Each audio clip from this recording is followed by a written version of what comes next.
Hi, everybody. Welcome back to my channel and my podcast, Intentional Approach, where we talk about everything mental health, Black health, reproductive health, maternal and child health, and self-care. Today, we have Mia Bradford, CEO and founder of Beyond the Business, who's going to be talking to us about self-care and self-care practices that she's implementing with her clients and that you can also implement as well. Mia, why don't you introduce yourselves and tell our audience about yourself as well as Beyond the Business? Awesome. Well, first of all, thank you so much for having me on today, Rebecca. I'm so excited for your podcast and your mission, first of all, because it deeply resonates with me. And my name is Mia Bradford, as she mentioned, and I am the proud founder of Beyond the Busyness. And really, who am I? I love that question because I'm still discovering every day who I am. So as of right now, I know that I am a child of God. I am a daughter. I am a sister, an aunt. I'm an educator, and I'm also a financial self-care coach. And I am striving to be every day full of zen, love, patience, and joy. And I also am determined and focused to meet my goals.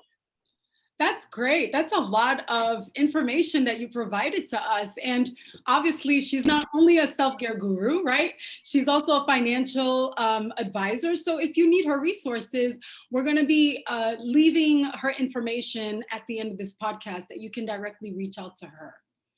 So tell us about your business Beyond the Business, and how this concept originated, and what's the idea behind this business? Sure. So Beyond the Busyness is really intentional. And a few years ago, I was on my own personal journey.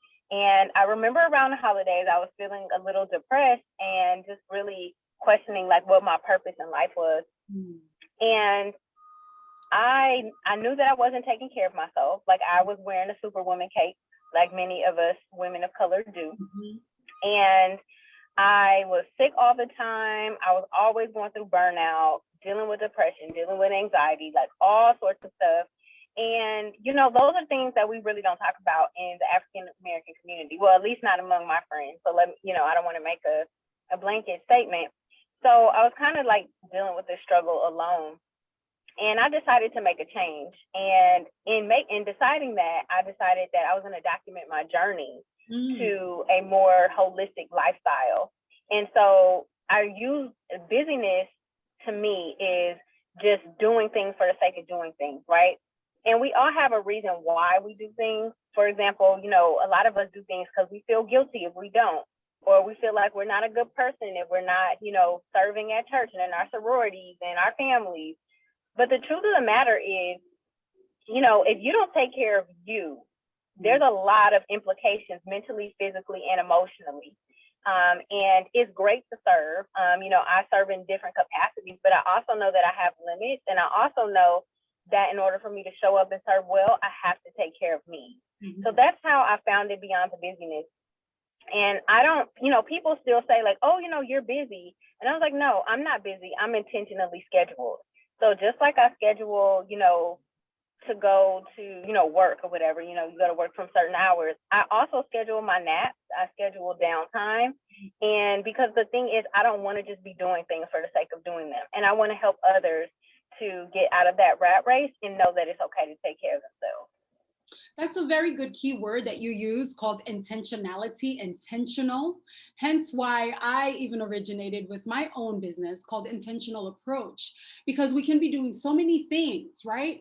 And be focused on the busyness and trying to be so focused doing so many things, but without real true intentions as to the result and why we're doing that, right?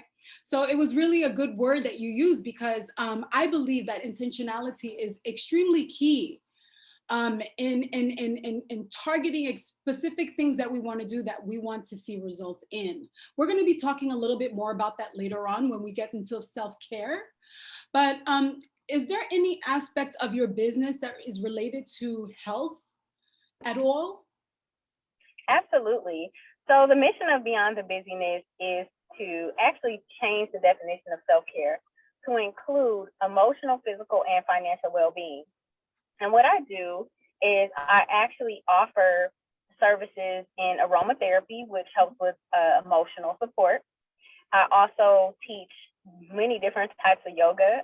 I'm licensed or certified, I should say, in hatha yoga, aerial yoga, and yin yoga. So I do the aerial in the air, and I do hatha and yin on the mat for people who don't want to go in the air, to promote not only the physical, but yoga has a physical and emotional component to it.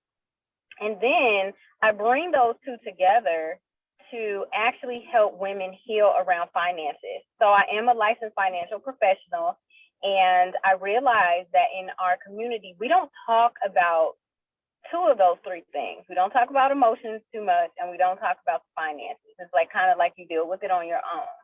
And I really want to make sure that people understand that self-care is holistic. It's not just like compartmentalized. So I definitely focus on the mental health aspect, and I'm also a licensed counselor, which I always forget to mention. So even when I'm working with my financial clients, I have to use my counseling hat, because money is really 80% behavior. It really isn't just dollars and cents. Mm-hmm. It has a lot to do with your mindset. So that's a little bit about what I do. A woman of many hats, I see. Great. I love that. I love it when a woman, especially a woman of color, is owning so many areas, facets of her gifts and her talents, and then in turn using that to bless other people and empower other people and help other people to be intentional about seeing results in all these aspects of their lives.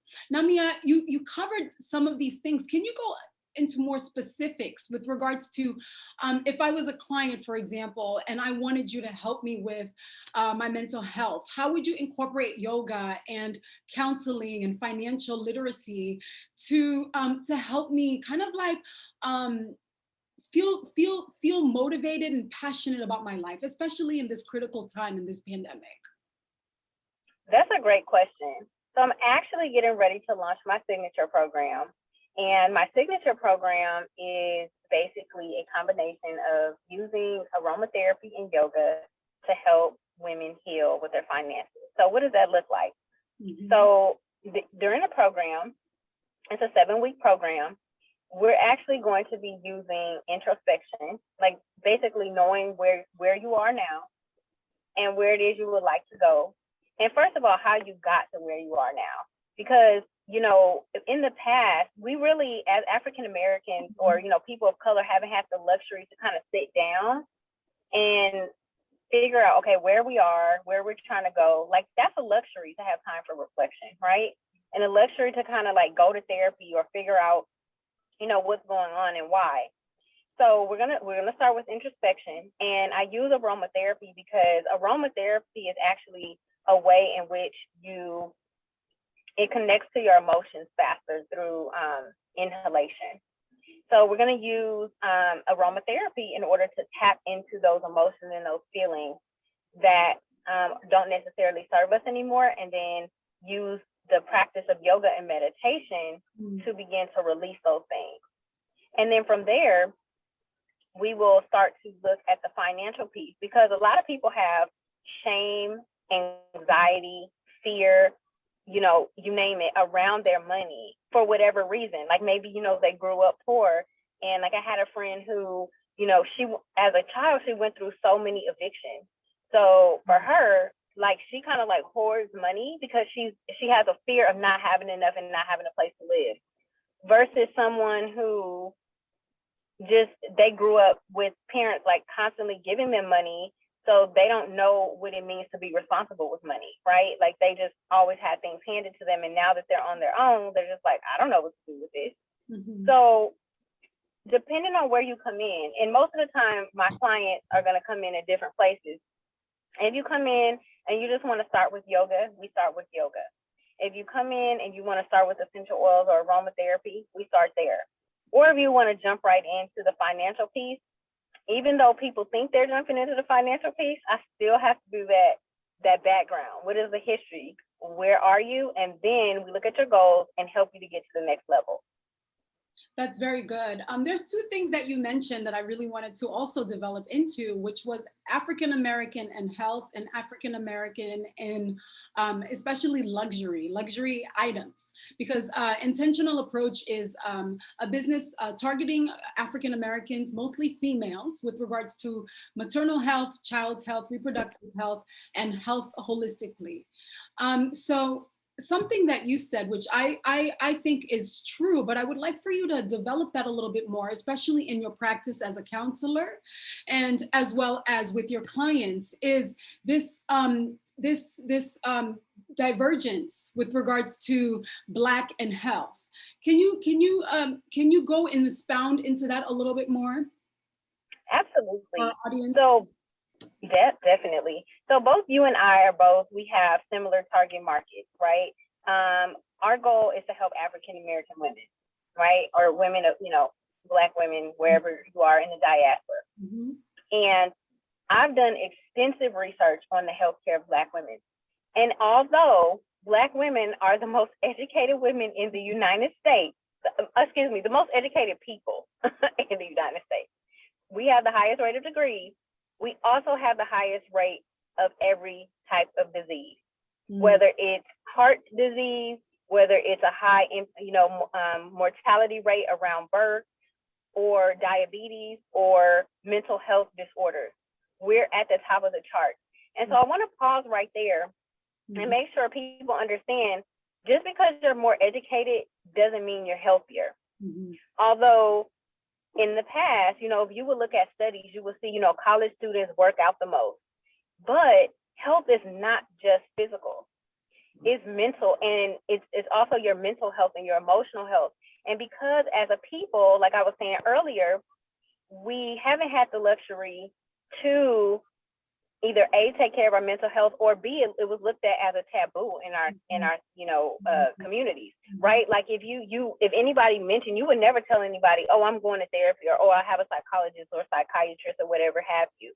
And now I feel like, with podcasts like yours, and like, therapy for Black girls, and all these other melanin and mental health, all of these, there's a movement now realizing that we have gone through generational trauma as a people. You know what I mean? Like, no matter where you came from, their colonization happened all over the globe, and how you were impacted by it, it actually travels down through your DNA. Like, a lot of people don't realize, like, the impact of great-great-great-grandmother trauma she had can travel through your DNA. And if you start to see patterns in your life and you don't take the time to really see how those things are impacting you, it's just going to continue and not allow you to live, the most effective life that you can live.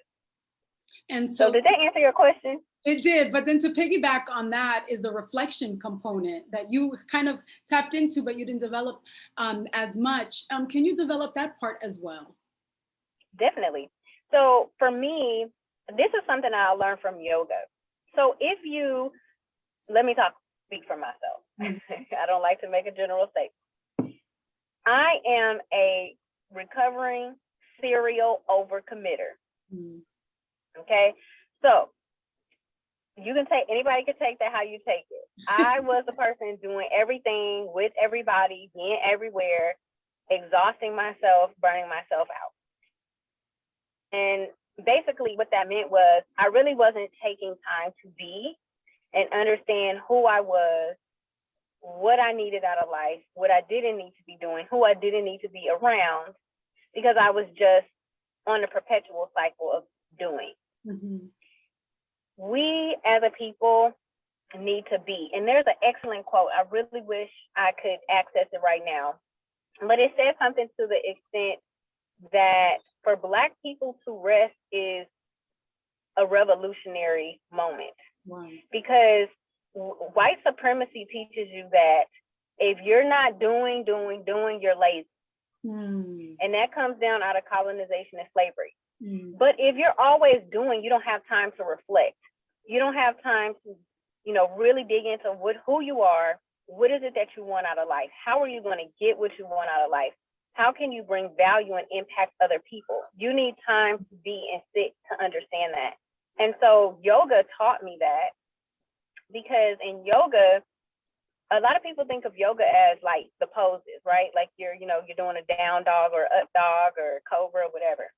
But yoga is really about meditation through movement. And as you're meditating, you can start to learn things about yourself that, when you're going through something challenging, you can kind of see how you show up on the mat, and then you can translate that into real life. And so I really want to admonish all of the listeners to figure out how you can find time to be and reflect and notice patterns in your life to see if there's any areas you want to grow in, change, just take away. Because if you don't take that time, you'll just continue to be in the same cycle. Mm. I completely agree with that, Mia. And thank you so much for bringing that part out and expounding on it a little bit more. I can let you know, for somebody who always is on the go and likes to be busy, because busyness for me means productivity. And I think for the listeners, that resonates very well with them as well. And so when you're still and when you're quiet, you feel like you're not being productive, or other people are looking at you as not being productive. And something that you said about white supremacy and Black people is that they look at us as workhorses, right? So if we're not working, if we're not producing, then we're lazy, or we don't want to work. We're not pulling ourselves up our bootstrap. And so we fall into this cycle of constantly having to prove ourselves and constantly having to show ourselves and work ourselves to death. And which creates burnout in our community, but then we don't see it as burnout, right? And so we go about and we medicate or self-medicate in very destructive and unhealthy ways, right? So I'm glad that you brought up the aromatherapy, right? And the yoga and some other practices such as meditation that the Caucasian race, not to differentiate and pit people against each other, that they have been able to monetize on, right? And really and embrace it as part of their culture, right? And so I'm glad that you're now mentioning yoga and tying it with African Americans, right? And African American women. Have you seen in your practice some misnomers about how yoga is not a practice that African Americans should be a part of? Or yes, of course, there's not as many African Americans, practicing yoga as our counterparts. But have you seen an increase over the years, and have you seen a reducing stigma, if you will, in the embracing of the practice? Oh, so many directions I want to go with that question. Okay, let me try to reel it in. So, yes, there has been an increase in, Black women doing yoga. Like I know women in New York who have opened a Black-owned yoga studio, which is amazing. From what I hear, I haven't experienced it personally as a yoga teacher. There are environments where, African American women haven't felt welcomed as yogis or yoga practitioners or even yoga teachers. I know one of my teachers really had a kind of a negative experience when she first started out. What I will say is that our job as yoga teachers is to create safe spaces for anybody. I want all my students to feel safe. I don't care what color you are. And I think that, especially as African American women, we can hold space for other African American women so that they can come into the practice any way they see fit, no matter what their body type is, because that's another thing. Okay, I'm a yoga teacher. I've been a yoga teacher for 2 years. I've practiced yoga for 21 years, and I cannot touch my toes. Okay, so let me put it out there. So I specialize in those who are inflexible and injured, okay, because that's my story. Now, you could be a dancer. I welcome you in my class. You could be what you may consider overweight. You are welcome in my class. I know how to make the practice work for you and your body. And I will say that a lot of people don't know this, but like Rosa Parks and other activists and like Black Panthers, they actually practice yoga back in the day. And yoga actually, originated from India, Mhm. or well, actually, some people say Egypt. So that's a whole nother story. But the practice that we know most commonly today came from India, and there is a form of yoga from Egypt. And there's so many different forms of yoga. Like yin is like one of my favorite forms of yoga, but that's a newer practice that you hold the poses. Or there's power yoga where you go a little bit faster. So there's all kind of yoga for different people depending on what you like. Mhm. And then what is your purpose behind yoga? Like, is it just the movement, or do you want to tap into the meditation piece where you get to you be still and you get the clarity? Because I will tell you this is the last thing I'm gonna say in this area because I have a lot to say, but I find that now that I have stopped being so busy, because I have to live my brand, right? I have to be beyond the busyness. Mhm. I have so much more mental clarity. And because I have clarity, I can be even more productive because I know exactly what it is I need to do. I'm not just doing a whole bunch of extra stuff. Mhm. I'm very laser focused on these are the goals I have. These are the things I need to do to achieve them. Everything else is a non-issue. That's good. And what I'm hearing you say is something about prioritization, which goes into my next question for you concerning how, can Black people, particularly women, prioritize their health? As we know, statistics, especially lately, there's been a lot of, news and research and discussion about maternal and child health and how increasingly Black women are not receiving the health that they need when they're pregnant. And so we know that in this country, there has been an injustice with regards to Black health. So how can Black people and Black women in particular prioritize their health? So down here, I live in Houston, and I happen to be a part of a really wonderful network. And what we do in our network of it's men and women, but we patronize Black-owned everything.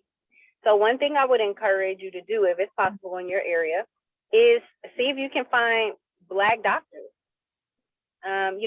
Now I'm not saying all doctors are not created equal. You may not have a good experience. I can't say, but I have Black doctors. All my doctors are Black. My chiropractor, my PCP, my dentist, because they actually listen to me. Like if I have an issue, they'll take the time and listen, and I feel like they can relate to me.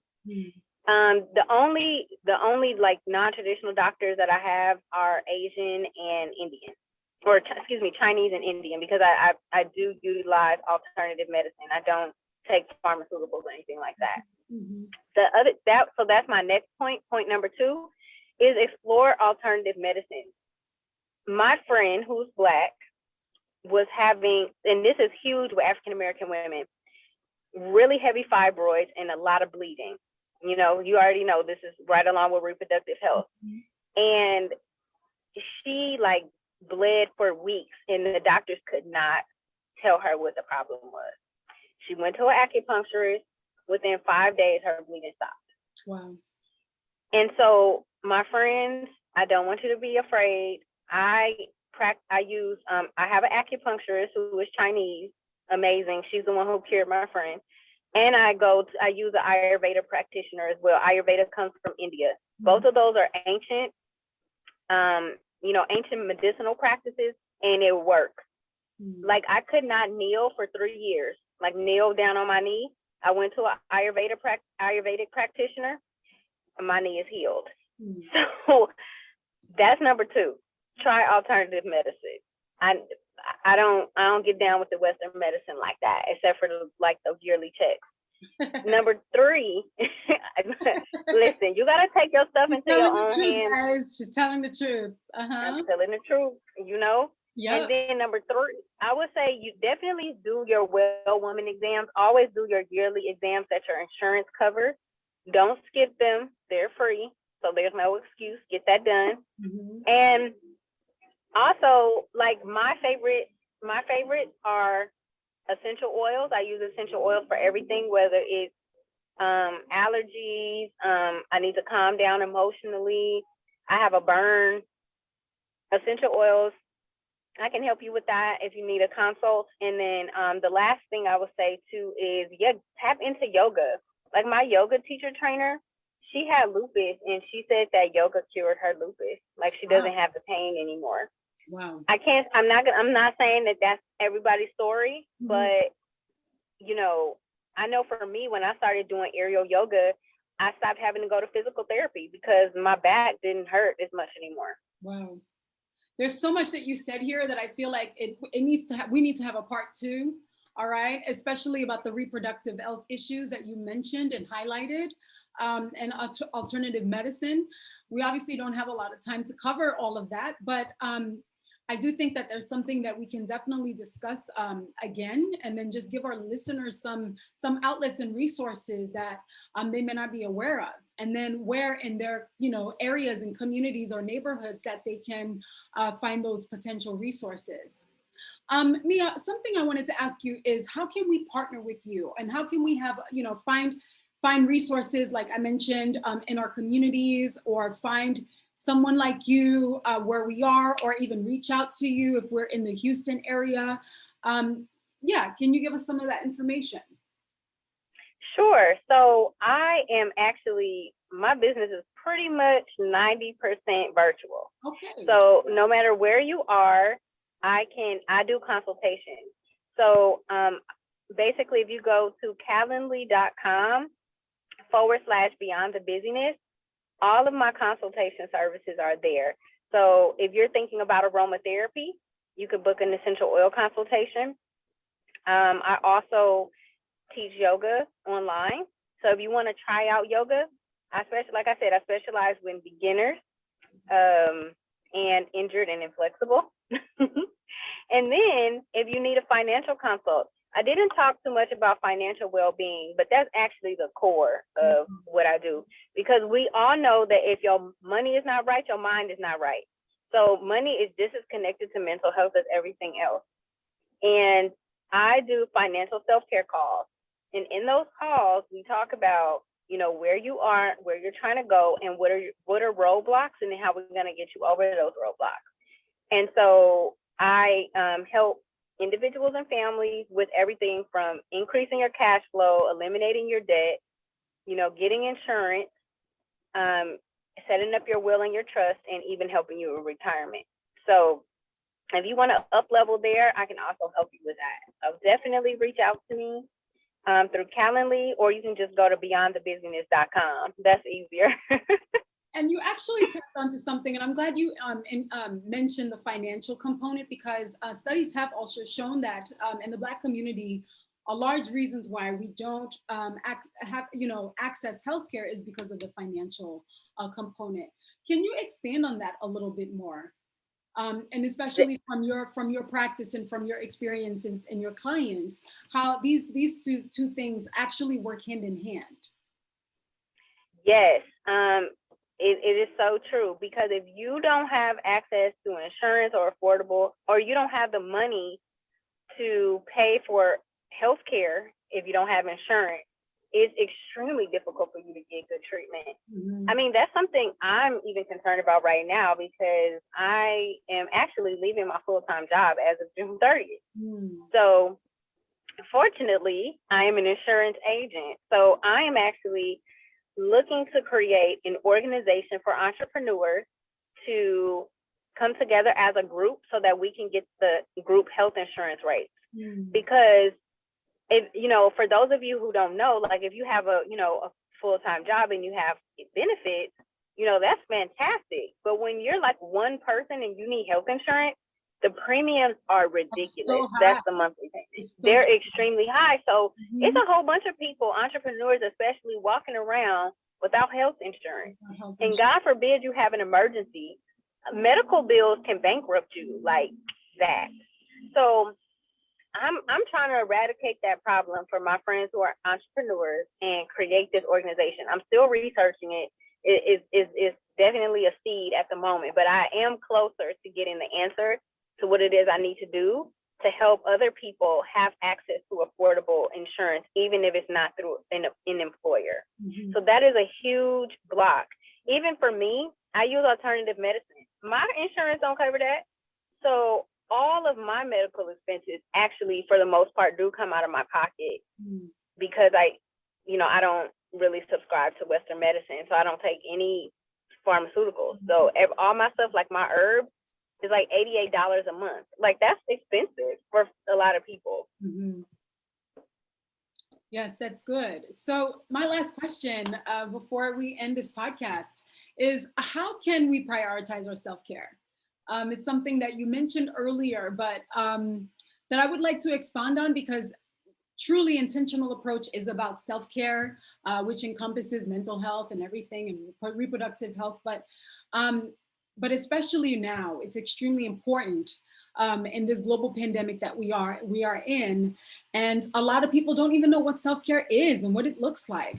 So as a person who's working with clients and showing them self-care tips and self-care practices, can you help our audience identify and as well as describe exactly what self-care is and what kind of like practices that they can take to ensure their self-care? Absolutely. So my definition of self-care is making sure that you make room for your emotional, physical, and financial and spiritual well-being. Mm-hmm. So whatever it is that replenishes those areas in your life is self-care, and it is not selfish. I'm sure y'all have heard that. I love that. Exactly. Mm-hmm. You need self-care, because I want it, if you are, a Christian, for example, just think about Genesis. The Lord created the earth in 6 days, and he rested on the seventh. If the Lord rested, then you need to rest too, okay? The other thing I would say is that self-care is going to look different for everybody. Mm-hmm. For me, self-care is disconnecting from my phone. It's taking walks. It's reading a book, taking a bath. And it's making sure that I am intentional about underlying scheduling every day. So just like you schedule a brunch with your girls, y'all know how to schedule a brunch. Okay, girl, meet me over here on Sunday at 1 o'clock. Y'all know how to make a reservation. You know how to schedule a massage. You know how to schedule your hair appointment. Schedule an appointment with you.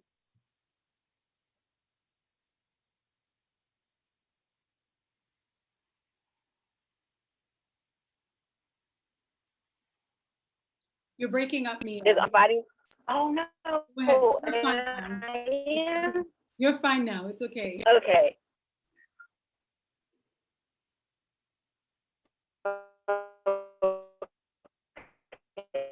The joys of technology. We'll push through.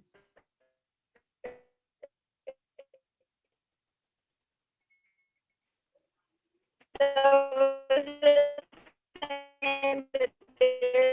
always going to be somebody that you're breaking up. Want time from you. Okay. And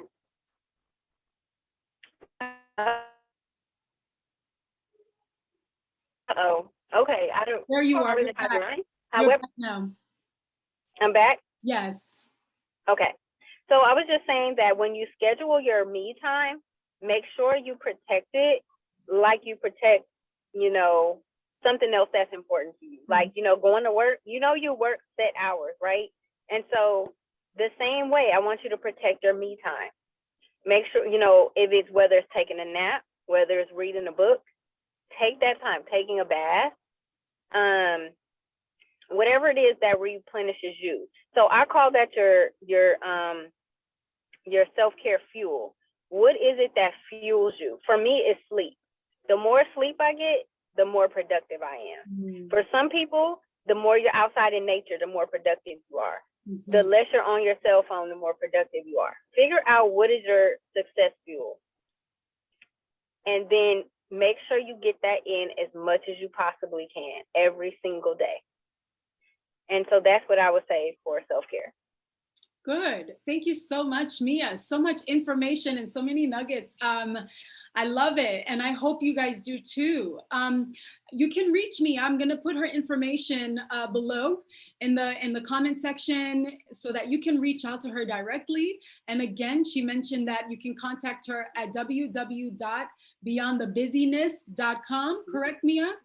And so Yes, you can ma'am. contact her from there. If you want to learn more about yoga or self-care practices, as well as ways that you can encompass your health in a holistic way.